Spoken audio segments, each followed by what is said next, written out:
Hello ಎಲ್ಲರಿಗೂ ನಮಸ್ಕಾರ. ಇವತ್ತು ನಾವು ಬೆಳ್ಳುಳ್ಳಿ ಚಿತ್ರಾನ್ನ ಮಾಡುವ ವಿಧಾನವನ್ನು ನೋಡೋಣ. ಬೆಳಗಿನ ತಿಂಡಿಗೆ, ಲಂಚ್ ಬಾಕ್ಸ್ಗೆ ಅಥವಾ ಇದನ್ನು ರಾತ್ರಿ ಊಟಕ್ಕೂ ಕೂಡ ಮಾಡ್ಕೊಳ್ಬೋದು. ಒಂದು ರುಚಿಯಾದ ದಿಢೀರಂತ ಮಾಡುವಂತಹ ಒಂದು ರೈಸ್ ರೆಸಿಪಿ. ಬನ್ನಿ ಈಗ ಇದನ್ನು ಮಾಡೋದು ಹೇಗೆ ಅಂತ ನೋಡೋಣ. ಮೊದಲಿಗೆ ಒಲೆ ಮೇಲೆ ಒಂದು ಬಾಣಲೆಯನ್ನಿಟ್ಟು ಅದಕ್ಕೆ 3 ಸ್ಪೂನ್ನಷ್ಟು ಎಣ್ಣೆ ಹಾಕೊಳ್ಳಿ. ಎಣ್ಣೆ ಬಿಸಿ ಆದಮೇಲೆ ಇದಕ್ಕೆ 1 ಟೀ ಸ್ಪೂನ್ ಸಾಸಿವೆ ಸೇರಿಸ್ಕೊಳ್ಳಿ. ಸಾಸಿವೆ ಚಟಪಟ ಅಂತಾಗುವಾಗ ಇದಕ್ಕೆ 1 ಟೀ ಸ್ಪೂನ್ನಷ್ಟು ಉದ್ದಿನ ಬೇಳೆಯನ್ನು ಸೇರಿಸ್ಕೊಳ್ಳಿ. ನಂತರ 1 ಟೀ ಸ್ಪೂನ್ ಕಡಲೆಬೇಳೆಯನ್ನು ಕೂಡ ಸೇರಿಸ್ಕೊಳ್ಳಿ. ಉದ್ದಕ್ಕೆ ಸೀಳಿರುವಂತಹ 2 ಹಸಿಮೆಣಸಿನಕಾಯಿಗಳನ್ನು ಹಾಕಿಬಿಟ್ಟು ಬೇಳೆಗಳು ಕೆಂಪಗಾಗುವಂತೆ ಫ್ರೈ ಮಾಡ್ಕೊಳ್ಳಿ. ಬೇಳೆಗಳು ಕೆಂಪಗಾಗ್ತಾ ಬರುತ್ತಿದ್ದಂತೆ ಇದಕ್ಕೆ ಕರಿಬೇವು ಸೇರಿಸ್ಕೊಳ್ಳಿ. ಹಾಗೆಯೇ 10 ಎಸಳು ಬೆಳ್ಳುಳ್ಳಿಯನ್ನು ಸಣ್ಣಗೆ ಹೆಚ್ಚಿ ಹಾಕ್ಕೊಳ್ಳಿ. ಈಗ ಬೆಳ್ಳುಳ್ಳಿ ಸ್ವಲ್ಪ ಕೆಂಪಗಾಗುವಂತೆ ಇದನ್ನು ಫ್ರೈ ಮಾಡ್ಕೊಳ್ಳಿ. ಬೆಳ್ಳುಳ್ಳಿ ಇಡಿಯಾಗಿ ಹಾಕೋ ಬದಲು ಈ ರೀತಿ ಸಣ್ಣಗೆ ಹೆಚ್ಚಿ ಹಾಕೋಬೇಕು. ಈಗ ನೋಡಿ ಕೆಂಪಗಾಗ್ತಾ ಬರ್ತಿದ್ದಂತೆ ನಾನು 1 ಈರುಳ್ಳಿಯನ್ನು ಸಣ್ಣಗೆ ಹೆಚ್ಚಿ ಹಾಕ್ತಾ ಇದ್ದೀನಿ. ನಾನು ಇದನ್ನು 2 ಅಥವಾ 3 ಜನರಿಗೆ ಆಗುವಷ್ಟು ಮಾಡ್ತಾ ಇದ್ದೀನಿ. ಈರುಳ್ಳಿ ನೋಡಿ ಈಗ ಸ್ವಲ್ಪ ಕೆಂಪಗಾಗಿ ಬರ್ತಾ ಇದೆ. ಈಗ ನಾವು ಇದಕ್ಕೆ ಟೊಮೆಟೊ ಸೇರಿಸ್ಕೊಳ್ಬೇಕು. 2 ಟೊಮೆಟೊ ಸಣ್ಣಗೆ ಹೆಚ್ಚಿ ಹಾಕ್ತಾ ಇದ್ದೀನಿ.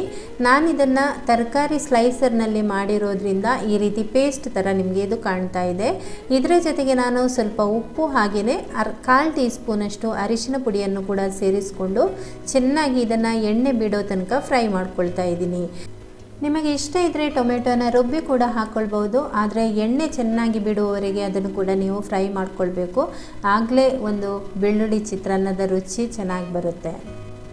ಟೊಮೆಟೊವನ್ನು ಚೆನ್ನಾಗಿ ಈ ರೀತಿ ಫ್ರೈ ಮಾಡ್ಕೊಂಡಾದಮೇಲೆ ಮುಚ್ಚಳವನ್ನು ಮುಚ್ಚಿ ಲೋ ಫ್ಲೇಮ್ನಲ್ಲಿ 2 ನಿಮಿಷ ಇದನ್ನು ಬೇಯಿಸ್ಕೊಳ್ತಾ ಇದ್ದೀನಿ. ಆದರೆ ಮಧ್ಯ ಮಧ್ಯ ಮುಚ್ಚಳ ತೆಗೆದು ನೀವು ನೋಡ್ತಾ ಇರಬೇಕಾಗುತ್ತೆ. ಮುಚ್ಚಳ ತೆಗೆದು ಒಂದು ಸರ್ತಿ ಈ ರೀತಿ ತಿರುಗಿಸ್ಬಿಟ್ಟು ವಾಪಸ್ ಮುಚ್ಚಳ ಇಟ್ಟು ನಾನು 1 ರಿಂದ 2 ನಿಮಿಷ ಇದನ್ನು ಚೆನ್ನಾಗಿ ಬೇಯಿಸ್ಕೊಂಡಿದ್ದೀನಿ. ಈಗ ನೋಡಿ ಟೊಮೆಟೊ ಈ ರೀತಿ ಆಗಿದೆ. ಕೊನೆಯದಾಗಿ ಇದಕ್ಕೆ ಕೊತ್ತಂಬರಿ ಸೊಪ್ಪನ್ನು ಕೂಡ ಹಾಕ್ಕೊಳ್ತಾ ಇದ್ದೀನಿ. ಟೊಮೆಟೊ ಕೂಡ ಚೆನ್ನಾಗಿ ಎಣ್ಣೆ ಬಿಟ್ಕೊಂಡಿದೆ. ಎಣ್ಣೆ ನಾನಿಲ್ಲಿ ತುಂಬ ಜಾಸ್ತಿ ಹಾಕ್ಕೊಂಡಿಲ್ಲ ಅಲ್ವಾ, ಅದಕ್ಕೆ ನಿಮಗೆ ಸೈಡಲ್ಲಿ ಎಣ್ಣೆ ಅಷ್ಟು ಕಾಣ್ತಾ ಇಲ್ಲ ಅಷ್ಟೇ. ತುಂಬ ಜಾಸ್ತಿ ಎಣ್ಣೆ ಹಾಕಿಬಿಟ್ಟು ಮಾಡೋದನ್ನು ನಾನು ಸ್ವಲ್ಪ ಅವಾಯ್ಡ್ ಮಾಡ್ತೀನಿ. ನೀವು ಬೇಕಾದರೆ ಒಂದು ಸ್ವಲ್ಪ ಜಾಸ್ತಿ ಎಣ್ಣೆ ಹಾಕಿಬಿಟ್ಟು ಮಾಡ್ಕೋಬೋದು. ಈಗ ರೆಡಿ ಮಾಡಿಟ್ಟಿರುವಂತಹ ಅನ್ನವನ್ನು ಸೇರಿಸ್ಕೊಂಡು ಚೆನ್ನಾಗಿ ಇದನ್ನು ಮಿಕ್ಸ್ ಮಾಡ್ಕೊಳ್ತಾ ಇದ್ದೀನಿ. ಯಾವಾಗಲೂ ಈ ರೀತಿಯ ಗೊಜ್ಜು ಮಾಡಿಬಿಟ್ಟು ಚಿತ್ರಾನ್ನ ಮಾಡುವಾಗ ಅದರ ಎಣ್ಣೆ ಚೆನ್ನಾಗಿ ಬಿಟ್ಕೊಂಡ ಮೇಲೇ ನಾವು ಅನ್ನವನ್ನು ಸೇರಿಸ್ಕೊಳ್ಬೇಕು. ಆಗಲೇ ಅದರ ರುಚಿ ಇಮ್ಮಡಿಯಾಗುವುದು.